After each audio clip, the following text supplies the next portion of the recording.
Hello friends, তোমাদের সকলকে আমাদের চ্যানেলে আরেকবার স্বাগত। তোমরা যারা যারা নেক্সট ডাব্লিউপি কেপি এক্সাম দেবে তোমাদের জন্য ক্লাসগুলো কিন্তু খুব গুরুত্বপূর্ণ, ঠিক আছে। অ্যান্ড তোমাদেরকে বলে দিই, তোমাদের কিন্তু ডাব্লিউপি এবং কেপি এক্সাম আর কিন্তু কিছুদিন পরে, ঠিক আছে। আর কিন্তু বেশি টাইম নেই তোমাদের ডাব্লিউপি এবং কেপি এক্সামের, ঠিক আছে। তো যারা যারা তোমরা গুগলে সার্চ করছো যে WP exam date, KP exam date, তো টাইম ওয়েস্ট করে কোনো লাভ নেই। কিছুদিন পরেই তোমাদের, আর 1 মাস 1.5 মাস পরেই কিন্তু তোমাদের এক্সাম হয়ে যাবে কনফার্ম, ঠিক আছে। তো তোমরা কিন্তু এখন থেকেই পুরোপুরিভাবে ভালোভাবে প্রিপারেশন চালিয়ে যাও, ঠিক আছে। কারণ ডাব্লিউপি এক্সাম ক্লিয়ার করা কিন্তু অতটাও জটিল নয়, ঠিক আছে, যদি তুমি একটু ভালোভাবে পড়ো, ঠিক আছে। তো অ্যান্ড তোমাদেরকে বলে দিই, আমাদের এই প্লেলিস্টে কিন্তু যে চ্যানেল, আমাদের যে ক্লাসগুলো করানো হচ্ছে, এখানে টোটাল কিন্তু 5,000-এর মতন কিন্তু জিকে করানো হবে, 5,000 থেকে 6,000, ঠিক আছে, পরীক্ষার আগে। তো যেগুলো থেকেই তোমরা কিন্তু 90+ কিন্তু প্রশ্ন কমন পাবে জিকেতে, ঠিক আছে। দেখো, আজকে আমাদের প্রথম প্রশ্ন রয়েছে, নিম্নলিখিত কোন রাজ্যে কোনো গ্রামীণ ব্যাংক নেই? সঠিক উত্তর হবে আমাদের, দেখো, অপশান আমাদের এ রাইট, গোয়া এবং আমাদের সিকিমে কোনো কিন্তু গ্রামীণ ব্যাংক নেই, ঠিক আছে। এর আগের দিন ক্লাসে আমরা করেছিলাম যে পশ্চিমবঙ্গের গ্রামীণ ব্যাংক কতগুলো রয়েছে। তো মনে রাখবে, পশ্চিমবঙ্গে 3টি গ্রামীণ ব্যাংক রয়েছে, ঠিক আছে, যেগুলো হচ্ছে আমাদের বঙ্গীয় গ্রামীণ বিকাশ ব্যাংক, অ্যান্ড রয়েছে আমাদের পশ্চিমবঙ্গ গ্রামীণ ব্যাংক, অ্যান্ড আরেকটি রয়েছে উত্তরবঙ্গ ক্ষেত্রীয় গ্রামীণ ব্যাংক, ঠিক আছে, গুরুত্বপূর্ণ, মনে রাখবে। কোন পরিস্থিতিতে গ্যাসকে তরল করা যায় না? খুব গুরুত্বপূর্ণ, কোন পরিস্থিতিতে গ্যাসকে আর কোনো মতেই কিন্তু তরল করা যায় না? সঠিক উত্তর সংকট তাপমাত্রার ওপরে, ঠিক আছে। সংকট তাপমাত্রার ওপরে গ্যাসকে নিয়ে গেলে তখন কিন্তু সেটাকে আর কিন্তু তরল করানো যায় না, ঠিক আছে। অ্যান্ড দেখো, সংকট তাপমাত্রা কি? তো মনে রাখবে, কোনো গ্যাসের সংকট তাপমাত্রা হলো সেই নির্দিষ্ট তাপমাত্রা যার উপরে গ্যাসটিতে উচ্চচাপ প্রয়োগ করে তরলে রূপান্তর করা যায় না, ঠিক আছে। এটা হচ্ছে সংকট তাপমাত্রা, 304.2 কেলভিন, ঠিক আছে, বা এটাকে আমরা বলি 31.1 ডিগ্রি সেলসিয়াস, ঠিক আছে, মনে রাখবে। দেখো, নেক্সট আমাদের 3 নম্বর প্রশ্ন রয়েছে, কিডনিতে পাথর নির্মাণকারী প্রধান উপাদানটি কি? কিডনিতে পাথর নির্মাণকারী প্রধান উপাদানটি কি? সঠিক উত্তর হবে আমাদের ক্যালসিয়াম অক্সালেট, ঠিক আছে, গুরুত্বপূর্ণ, মনে রাখবে, CaC2O4, ঠিক আছে, ক্যালসিয়াম অক্সালেটের সংকেত। Life insurance corporation of India এর ডাইরেক্টর জেনারেল পদে কে নিযুক্ত হয়েছেন? LIC স্থাপিত হয় 1956 সালে। তোর এর ডাইরেক্টর জেনারেল পদে কে নিযুক্ত হয়েছেন? তিনি হচ্ছেন আমাদের সিদ্ধার্থ মোহান্তি, ঠিক আছে, মনে রাখবে। কারেন্ট অ্যাফেয়ার্স থেকে এগুলো কিন্তু আসতে পারে। দেখো, 5 নম্বর প্রশ্ন, কোবাল্ট-60 আইসোটোপ কিসের চিকিৎসায় ব্যবহৃত হয়? সঠিক উত্তর ক্যান্সার চিকিৎসায় ব্যবহৃত হয় কোবাল্ট-60 আইসোটোপ, ঠিক আছে, খুব গুরুত্বপূর্ণ প্রশ্ন। অ্যান্ড তোমাদেরকে বলে দিই, এই ক্যান্সারে, আমাদের ক্যান্সার সংক্রান্ত বিদ্যাকে বলা হয় আমাদের কি? সেটা হচ্ছে অঙ্কোলজি, ঠিক আছে। যে বিদ্যায় ক্যান্সার সংক্রান্ত আলোচনা করা হয় সেটাকে বলা হয় আমাদের অঙ্কোলজি, ঠিক আছে। অ্যান্ড এই ক্যান্সার সৃষ্টি, আমাদের যেসব পদার্থ ক্যান্সার সৃষ্টি ঘটায় তাদেরকে বলা হয় কার্সিনোজেন পদার্থ, ঠিক আছে, এটা গুরুত্বপূর্ণ, মনে রাখবে। দেখো, নেক্সট, নিচের কোনটি ট্রাঙ্কুইলাইজার হিসেবে ব্যবহৃত হয়? ট্রাঙ্কুইলাইজার হিসেবে ব্যবহৃত হয় নিচের কোনটি? সঠিক উত্তর ভ্যালিয়াম ট্রাঙ্কুইলাইজার হিসেবে ব্যবহৃত হয়। দেখো, ট্রাঙ্কুইলাইজার কি? তো তোমাদেরকে বলে দিই, ট্রাঙ্কুইলাইজার এর অর্থ হলো একটি ওষুধ যা ড্রাগ, উদ্বেগ, ভয়, উত্তেজনা, আন্দোলন, মানসিক অশান্তি সম্পর্কিত অবস্থা কমাতে ব্যবহৃত হয়। কিছু পদার্থ যা ট্রাঙ্কুইলাইজার হিসেবে ব্যবহৃত হয়, যেমন সেরোটোনিন, ভ্যালিয়াম ইত্যাদি, ঠিক আছে, মনে রাখবে, গুরুত্বপূর্ণ। দেখো, নেক্সট, 69 ফিল্মফেয়ার অ্যাওয়ার্ড 2024 হোস্ট করেছে কোন রাজ্য? কোন রাজ্য আমাদের 69তম ফিল্মফেয়ার অ্যাওয়ার্ড হোস্ট করেছে? সঠিক উত্তর গুজরাট। ভারতের প্রথম 3D প্রিন্টেড পোস্ট অফিস কোথায় তৈরি করা হয়েছে? সঠিক উত্তর আমাদের বেঙ্গালোরে। দেখো, নেক্সট আমাদের 9 নম্বর প্রশ্ন রয়েছে, গোমতেশ্বর মূর্তি কোথায় অবস্থিত? খুব গুরুত্বপূর্ণ, গোমতেশ্বর মূর্তি কোথায় অবস্থিত? সঠিক উত্তর মহীশূর ডিস্ট্রিক্টে, কর্ণাটকের মহীশূর ডিস্ট্রিক্টে অবস্থিত আমাদের এই গোমতেশ্বর মন্দির, ঠিক আছে। তোমাদেরকে এখানে বলে দিই, দেখো, আমাদের এই গোমতেশ্বর মূর্তিটি বিশ্বের বৃহত্তম মুক্ত স্থায়ী মূর্তিগুলির মধ্যে একটি, যা ভারতের কর্ণাটক রাজ্যের শ্রাবণ বেলগোলায় বিন্ধ্যগিরি পাহাড়ে অবস্থিত, ঠিক আছে, এটা গুরুত্বপূর্ণ, এটা তোমাদের WBCS প্রিভিয়াস ইয়ারে এসেছিল যে গোমতেশ্বর মূর্তিটি কোথায় অবস্থিত।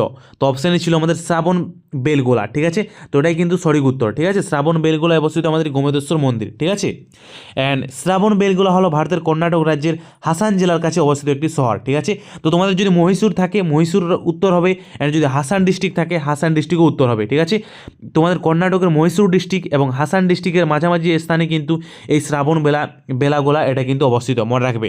ঠিক আছে, অ্যান্ড তোমাদেরকে এটা বলে দিই যে গোমতেশ্বর মূর্তিটি জৈন মূর্তি বাহুবলীর প্রতি নিবেদিত। ঠিক আছে, অ্যান্ড বাহুবলী ছিলেন ঋষভনাথের পুত্র, যিনি আদিনাথ নামেও পরিচিত ছিলেন। অ্যান্ড জৈন ধর্মের প্রথম তীর্থঙ্কর ছিলেন আমাদের এই ঋষভনাথ। ঠিক আছে, মনে রাখবে। অ্যান্ড গ্রানাইটের একটি একক ব্লকে খোদাই করা এটি ভারতের সবচেয়ে লম্বা এক শিলা মূর্তি এবং এটি 30 কিলোমিটার দূর থেকেও দৃশ্যমান। ঠিক আছে, মনে রাখবে। দেখো নেক্সট, সোডিয়াম লবণকে বুনসেন শিখায় ধরলে কোন রং দেখা যায়? সোডিয়াম লবণকে বুনসেন শিখায় ধরলে কোন রং দেখা যায়? সঠিক উত্তর সোনালি হলুদ।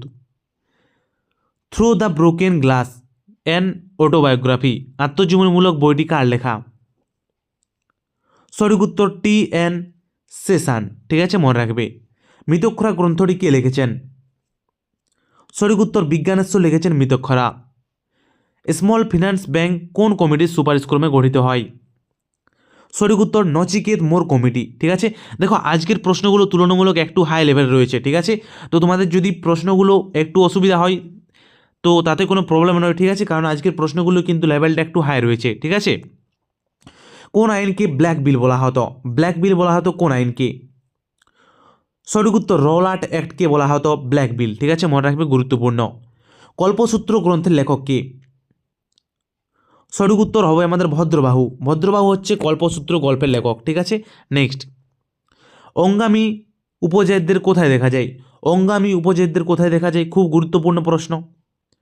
সঠিক উত্তর নাগাল্যান্ডে দেখা যায় আমাদের এই অঙ্গামী উপজাতিদের। ঠিক আছে, এছাড়াও নাগাল্যান্ডের মোস্ট গুরুত্বপূর্ণ কয়েকটি উপজাতি, সেগুলো হচ্ছে অঙ্গামী উপজাতি, এও উপজাতি। ঠিক আছে, এটা আও নয়, এও ট্রাইব বা এও উপজাতি। ঠিক আছে, এর রয়েছে আমাদের চাখেসাং উপজাতি, চ্যাং উপজাতি, কাছারি উপজাতি। ঠিক আছে, এছাড়াও রয়েছে দেখো আমাদের খিয়া মনিউঙ্গান, কোনেক, কুকি, এটা গুরুত্বপূর্ণ, কুকি উপজাতি। ঠিক আছে, লোথা, ফোম, পচুরি, রেংমা, সাঁওতাম, সুমি, তিখির। ঠিক আছে, জেলিয়াং, ইমচুঙ্গার। ঠিক আছে, যার মধ্যে কিন্তু এই অঙ্গামী উপজাতি, এ উপজাতি। ঠিক আছে, এছাড়া রয়েছে দেখো আমাদের কুকি উপজাতি, লোথা উপজাতি। ঠিক আছে, রেংমা উপজাতি, সুমি উপজাতি, এগুলো কিন্তু মোস্ট ইম্পর্ট্যান্ট। এগুলো কিন্তু বিশেষ করে এসএসসি এক্সামে কিন্তু এগুলো বারবার আসে। ঠিক আছে, মনে রাখবে।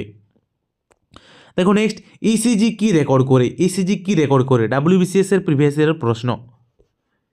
ইসিজি হৃস্পন্দনের হার আমাদের রেকর্ড করে। ঠিক আছে, মনে রাখবে। অ্যান্ড ইসিজি এর ফুল ফর্ম হচ্ছে ইলেকট্রোকার্ডিওগ্রাম। ঠিক আছে, নেক্সট, রেপো রেট হল কি? রেপো রেট কি?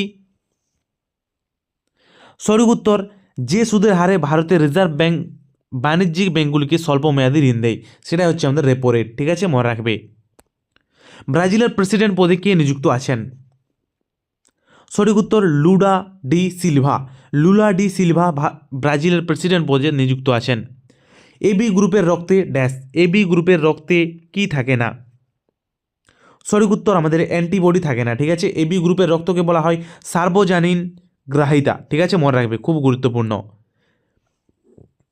কোষের কোন অংশটি প্রোটিন সংশ্লেষ করে? কোষের কোন অংশটি প্রোটিন সংশ্লেষ করে? ভেরি ভেরি ইম্পর্টেন্ট প্রশ্ন। সঠিক উত্তর রাইবোজোম। কোন রাজ্যে প্রথম ভ্যাট ট্যাক্স চালু হয়? ভ্যাট ট্যাক্স প্রথম চালু হয় কোন রাজ্যে? সঠিক উত্তর হারিয়ানাতে। ঠিক আছে, গুরুত্বপূর্ণ, মনে রাখবে। অ্যান্ড তোমাদেরকে বলে দিই কিছু গুরুত্বপূর্ণ আমাদের ডাইরেক্ট ট্যাক্স, সেগুলো হচ্ছে দেখো আমাদের ইনকাম ট্যাক্স। ঠিক আছে, ক্যাপিটাল গেন ট্যাক্স। ঠিক আছে, কর্পোরেট ট্যাক্স। ঠিক আছে, এগুলো হচ্ছে আমাদের ডাইরেক্ট ট্যাক্স। ঠিক আছে, এবং ইনডাইরেক্ট ট্যাক্স কিছুগুলো, সেগুলো হচ্ছে আমাদের দেখো কাস্টম ডিউটি। ঠিক আছে, central excise duty, service tax, sales tax, value added tax. ঠিক আছে, সিকিউরিটিজ লেনদেন ট্যাক্স, এগুলো হচ্ছে আমাদের ইনডাইরেক্ট ট্যাক্স। ঠিক আছে, তো মনে রাখবে, গুরুত্বপূর্ণ এগুলো আছে। ঠিক আছে, নেক্সট, দেখো কোনটি মানবদেহের দীর্ঘতম কোষ? সঠিক উত্তর স্নায়ুকোষ হচ্ছে মানবদেহের দীর্ঘতম কোষ। খুব গুরুত্বপূর্ণ, স্নায়ুকোষ বিভাজিত হয় না। ঠিক আছে, নেক্সট, কোন গ্রন্থি দেহের থার্মোস্ট্যাট হিসেবে কাজ করে? দেহের থার্মোস্ট্যাট হিসেবে কাজ করে কোন গ্রন্থি? সঠিক উত্তর হাইপোথ্যালামাস। ঠিক আছে, মনে রাখবে। নেক্সট রয়েছে ইউরিথ্রা। ইউরিথ্রা মানবদেহের কোন তন্ত্রের অন্তর্গত? ইউরিথ্রা মানে হচ্ছে আমাদের মূত্র নালী। ঠিক আছে, তো ইউরিথ্রা মানবদেহের কোন তন্ত্রের অন্তর্গত? সঠিক উত্তর রেচনতন্ত্র। কে প্রস্তাবনাকে সোয়েল অফ দ্য কনস্টিটিউশন বা সংবিধানের আত্মা বলেছেন? খুব গুরুত্বপূর্ণ, ভেরি ভেরি ইম্পর্ট্যান্ট। সঠিক উত্তর ঠাকুরদাস ভার্গব। ভারতীয় নাগরিকত্ব আইন কত সালে পাস হয়? ভারতীয় নাগরিকত্ব আইন কত সালে পাস হয়? সঠিক উত্তর 1955 সালে ভারতের নাগরিকত্ব আইন বা সিটিজেনশিপ অ্যাক্ট পাস হয়। ট্রাইব্যুনালস সম্পর্কিত বিষয়টি ভারতীয় সংবিধানের কোন অংশে যুক্ত হয়েছে? ট্রাইব্যুনালস বা বিচার সভা সম্পর্কিত বিষয়টি ভারতের সংবিধানের কোন অংশে যুক্ত হয়েছে? সঠিক উত্তর আমাদের 14A, ঠিক আছে, মনে রাখবে। গোল্ডেন গার্ল কার আত্মজীবনী? সঠিক উত্তর পিটি উষায়ের আত্মজীবনী হচ্ছে গোল্ডেন গার্ল। যাযাবর কার ছদ্মনাম? বিনয় মুখোপাধ্যায়ের ছদ্মনাম হচ্ছে যাযাবর। লিফট কে আবিষ্কার করেন? লিফট আবিষ্কার করেন ওটিস। র্যান্ড কোন দেশের মুদ্রা? র্যান্ড হচ্ছে আমাদের দক্ষিণ আফ্রিকার মুদ্রা। কোন পুরস্কারটি কৃষিক্ষেত্রে দেওয়া হয়? সঠিক উত্তর অপশন বি, বোরলগ পুরস্কার কৃষিক্ষেত্রে দেওয়া হয়, ঠিক আছে। অ্যান্ড তোমাদেরকে বলে দিই, নরম্যান বোরলগ তিনি হচ্ছেন আমাদের সবুজ বিপ্লবের জনক, ঠিক আছে, খুব গুরুত্বপূর্ণ। কোন রোগকে ব্লিডার ডিজিজ বলা হয়? ব্লিডার ডিজিজ বলা হয় কোন রোগকে? সঠিক উত্তর দেখো আমাদের হিমোফিলিয়াকে বলা হয় ব্লিডার ডিজিজ, ঠিক আছে। নেক্সট, কোনটির মধ্যে কোলাই এর উপস্থিতি দেখা যায় বা এস্চেরিচিয়া কোলাই এর উপস্থিতি দেখা যায় কোথায়? সঠিক উত্তর মানুষের অন্ত্রে এই কোলাই ব্যাকটেরিয়া এর উপস্থিতি দেখা যায়। আজকের প্রশ্নগুলি ছিল, ঠিক আছে, আজকের প্রশ্নগুলো তুলনামূলক হার্ড ছিল। তবু যদি তোমরা কতগুলো প্রশ্ন উত্তর সঠিক করতে পারলে নিশ্চয়ই কিন্তু তোমরা জানাবে, ঠিক আছে। অ্যান্ড থ্যাংক ইউ সকলকে ভিডিওটা শেষ পর্যন্ত দেখার জন্য। ওকে ভাই, সকলে ভালো থাকবে, ঠিক আছে, ওকে, গুড নাইট।